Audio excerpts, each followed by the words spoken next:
Let's do it. All right, guys. Time to cut the shit. Let's go. All right, cut the shit. Lions nickel package. First question: which offseason acquisition will have a greater impact this season? DJ Reader or Carlton Davis? Which one better or which one will? Which one will? Impact has got to be. Here's the DJ thing. Reader. Like, they were already elite against the run. Yeah. Not good. Not okay. Second in the league. Elite. Number 2. Elite. So, from that standpoint, I would say probably Carlton Davis. If the defensive backfield's better than is as good as we think it's going to be. He not Cam Sutton back there, I'll tell you that. You see what I'm saying, though? But DJ Reader is so good. And it's what he can do for Aiden Hutchinson. I think if we talking impact, look at what he did for Trey Hendrickson. That's fair. And Hutch, with the kind of motor that Hutch has, that could be like high sack numbers. Well, then it's got to be high. DJ Reader, right, Flannel? Well, yeah, yeah, 100%. He's help. 100%. That was a little backhanded shot at Hutch, which was uncalled for, but no, it 100% was. It but, was for sure. Anywho, yes, it's DJ Reader, because what DJ Reader is for this team on a defense where you have guys like Aiden Hutchinson and Ali McNeil and Jack Campbell and Brian Branch, who either put up numbers or they're looking to improve this next year. What DJ Reader is for this team is the selfless force multiplier. He's never going to get the credit. He's never going to get the Pro Bowls and the All Pros and the numbers, but he's that massive man in the middle that makes it work for everyone else. That makes it so that Aleem can face one-on-one, so that Aiden Hutchinson can potentially face one-on-ones. James Houston, Marcus Davenport. It makes it easier on Jack Campbell, makes it easier on Anzalone, makes it easier on Barnes, makes it easier on Branch. DJ Reader might be the key to unlocking this all, to getting the best out of everybody else. So to me, yes, it's DJ Reader. Woodward Sports chat thread, by the way, the people jumping in there. And I sense this going on right now. I do. I think there's some low-key Jared Goffness to it. I think there's some low-key SOL to it. Saga, DJ Reedy in all caps, if healthy. Art Vandalay, I'm scared DJ Reader's timeline coming back is more like week 6. Galloping Lake, when is Reader going to play? Week 2, week 3? Guys, you understand, right?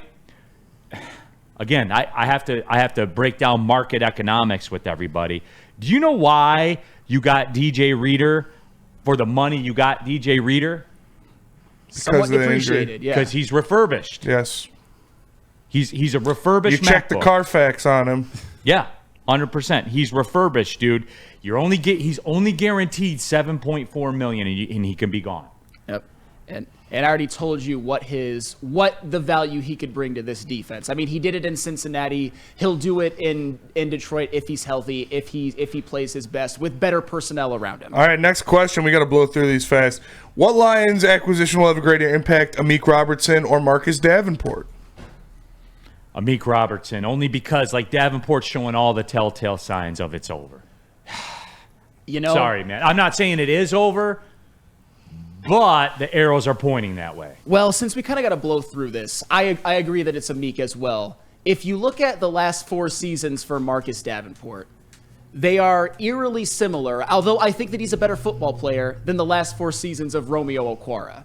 That's fair. When you talk about the addition of Marcus Davenport, you think him in conjunction with James Houston, not just Marcus Davenport, because you have to account for Davenport possibly missing some games, for long stretches where Marcus Davenport doesn't get home. And don't get me wrong, Marcus Davenport has always been a good football player, but a half a sack in 15 games in 2022 is unacceptable on... There's no world where that's acceptable. 1.5 in 2020 and 11 games. There's no world where that's acceptable. I just think with Amik, you're going to allow the Lions secondary to better match up with like the Packers wide receiving core and the Bears wide receiving core and the Vikings, even like the Seahawks and the Texans. So yes, I think it's Amik Robertson. Yeah, I think it's Amik because it frees Brian Branch up to play safety. Sure. And question number 3, will Kevin Zeitler be a major upgrade over Jonah Jackson? I want to say yes. I want to say yes too, but I feel it in the air right now. Jonah Jackson's good to go Sunday night. Yeah. At center. All right. Let me say it this way. He's going to be playing center. That's crazy. Let me say it this way. Is he a major upgrade over Jonah Jackson for the money? Yes. He's a For much the money better they're pass paying. protector. For the money and the money they're paying Jonah Jackson. Jonah Jackson benefited, right? Jonah Jackson was a casualty of being a good team. Yes. And he was a good see, don't give me I'm not going to be one of these people that stand over here and disrespect Jonah Jackson. No, absolutely I'm not. not. And Zeitler, like, he's getting towards the end as well, but dollar for dollar, and that's where I live. Full caveat, that's where I live. I think economically he's a big upgrade. Yeah. I think Bless you. Thank you. Spenny, you hit it on the head. With Kevin Zeitler stepping in the absence of Jonah Jackson, being that big upgrade as a pass protector, Jared Goff is going to be the least sacked quarterback in the NFL. He's going to be the least sacked, least pressured quarterback in the NFL, at least in terms of like all game starters. And yeah, go ahead. No, he's more available Absolutely. than Jonah Jackson. Jonah ever Jackson was. missed, 9 games the last 2 years? Kevin Zeitler's been a full career Iron Man. And low-key, one of the weaknesses of the offensive line last year, which there weren't many, was Graham Glasgow and Jonah Jackson as pass protectors. Not the best. And, of course, Jonah Jackson had to miss some games, and then you had to put in Colby Sorsdahl. We all saw how that went. Coyote was okay, but I just think in terms of protecting Jared Goff, Kevin Zeitler's a big upgrade and availability. Tour says, no, not major. Jonah was pretty amazing in the run block. He was. He was. Absolutely. He was. Yeah. And you are correct.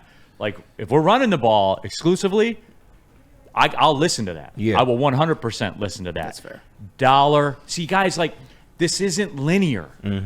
There's a nuance to it, and that nuance is money. Money. Sorry. Next question.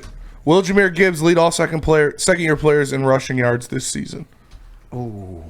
I think Bijan gonna have a monster year. That's the only caveat. Jahmyr Gibbs is going to be the best back in the NFC this year over Christian McCaffrey. You know what? My common sense is telling me to take a step back with it. Yeah. But you know what? F Bijan Robinson. Ooh, talk your F shit. that dude. The bottom line is this. We got the best running back in that draft class, and you can talk to. Have you seen Bijan run? All that kind of. I have. Oh yeah, that bird I is have in there. the most electric. We have maybe. Is this fair? Maybe the most electric player out of that entire draft. Electric. I would agree We could with see that. it this Yeah. year. Put a foot in the ground, I wouldn't be- change I'm not direction, mad at it. Yeah. and go. Jahmyr Gibbs could be the most electric player out of that draft. And if he's the most electric player, then he's going to be the best running back. It stands to reason. So you know what? No. Bijan Robinson is middle class compared to Jahmyr that's Gibbs. He's middle class. Yeah. He's so middle class when he pays his taxes, they still come and get the branches and the recyclables Damn. with the tax money. Damn. Jahmyr Gibbs has to pay extra for his compost bin to be picked up, for his branches to be picked up. He has to pay extra if he wants to take a fridge, take the door off and put it out there. Yeah. That's all included in Bijan Robinson's subdivision. He doesn't have to pay extra. Jahmyr Gibbs is in the biggest house on the biggest side of town. 4 furnaces. 4 furnaces Oh, in terms of Jahmyr Gibbs' class compared to Bijan Robinson. The question was, though, who has more What was rushing it? yards? It was who has more rushing yards this season. And Jahmyr Gibbs. And if you want to say he's better, I'm not going to fight you on that. Obviously, I'm a Lions fan. I watched every snap of Jahmyr Gibbs. He was awesome. But you know who else is going to be awesome this year? Bijan Robinson. Bijan's gonna have And a he's great the year. starter. He's the starter. A lot of people tell me that David Montgomery is still going to lead the team in rushing. And if No. he does that, Yeah. Jahmyr Gibbs is certainly not going to have more rushing yards than Bijan. And of course, Bijan's got the credit. He has the benefit of not having Arthur Smith as his coach, having a better quarterback, having a great run blocking offensive line. Big season for Bijan Robinson. Is he better than Jahmyr Gibbs? I No. think they're pretty even, but you could argue no. But I Yeah. think Bijan's going to get the usage that Jahmyr Gibbs does not. All right, real quick. Last one, final question. Will Sam Laporta lead all tight ends in receiving yards this season? No. I agree. Who do No. you think's beating him? Dalton Kincaid. Travis Kelce also. Trey Dalton McBride. Kincaid. Travis Kelce also. I think he'll be 4th. They're going to squeeze one more year. Yeah, I think it'll be Kelsey, McBride, I don't know about Kincaid. either one of those. I would have said George Kittle before either one of those. It's a lot of people we're talking like here. Dalton Kincaid. That's a lot of X factors. I get it. I get it. I've got another name, and Neil, you are going to kill me for this, and I don't care. Kyle Pitts. No, I don't hate that. I don't hate Huge it. year for Kyle Pitts. We do Kirk need to see Cousins it. feeds his tight ends. Neil, I get both sides. I feel where you coming from, but he does actually have a quarterback this time around. Kirk Cousins feeds his tight It ends. was He does. Desmond Ritter. The worst quarterback The in the year NFL. before, I Kyle hear Pitts you, had some Nick. injuries, You know what? and Just it go was to commercial. Marcus Just go to Mariota, commercial. dude. Just tell them about Lady James.